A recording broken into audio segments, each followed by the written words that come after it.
Wisconsin Representative Ron Kind is discussing flood mitigation efforts with local leaders. He met today virtually with City of La-Crosse officials.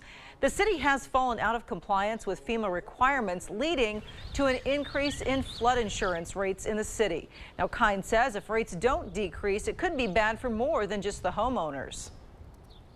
Otherwise, they're stuck in a home that they can't sell. Their property value goes down. That, of course, has larger community implications.